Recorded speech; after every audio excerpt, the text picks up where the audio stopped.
We have Kim Wilhelm with us today, the CEO of the Foodbank of Waterloo Region. It's great to see you. I feel like it's been a little while since I've seen you last. It has been a while, but it's great to be here. Thanks for having me.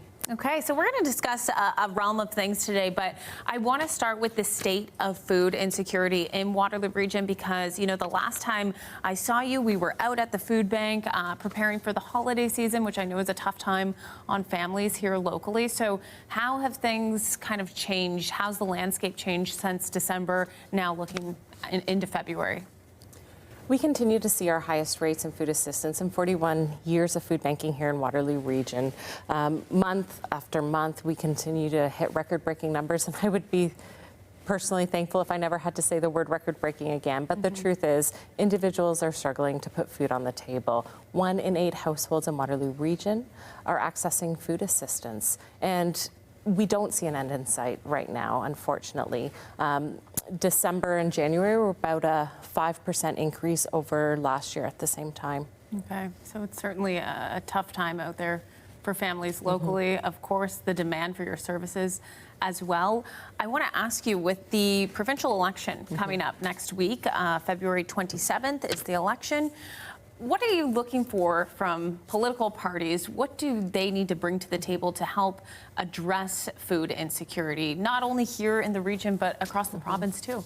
That's a great question. We know that food insecurity is a symptom of poverty, and we need candidates to invest in things that will adjust our Ontario works rates. We need to invest in affordable housing, and we need to protect our workers. Those are 3 big things that our colleagues at Feed Ontario are working with, and we continue to advocate for here in Waterloo Region as well.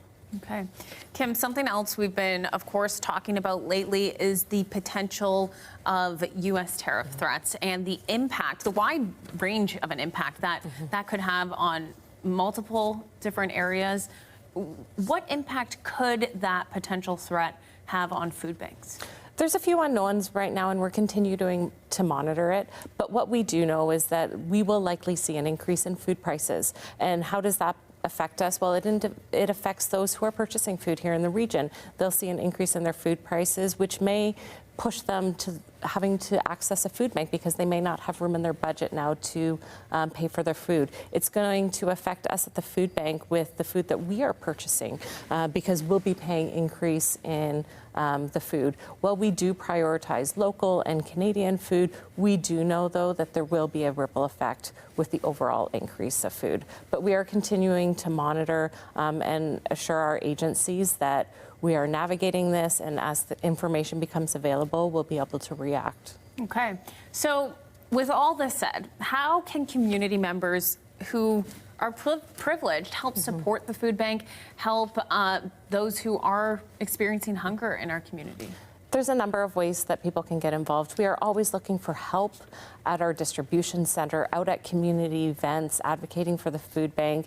There's lots of information available at our website for volunteering at thefoodbank.ca. So hopefully there's an opportunity that appeals to many different people in our community. If you have the ability to make a financial donation, you can get an immediate tax receipt on our website, thefoodbank.ca, and we use those financial donations to help fill the gaps in inventory, to store our food safely, and to make sure that food is safely delivered to our partners. If you are out at the grocery store and you have room in your budget and you can make an extra food donation, look for things that are high in protein, low in sodium. At this time of year, we're always looking for things like stews and chilies. We know that food insecurity doesn't just affect the homeless population. It could be your friend, your neighbor, your coworker, somebody close to you. And so anything that the community can do to support us is really appreciated. We live in just such an incredible community. I always say Waterloo Region is incredible. So I just want to say thank you to our community for continuing to step up and support us. Yeah, hopefully we can keep continuing to come together and support everyone who lives in Waterloo Region. Kim, thank you so much for your time. Thanks for coming into the studio. Thanks, Leighanne.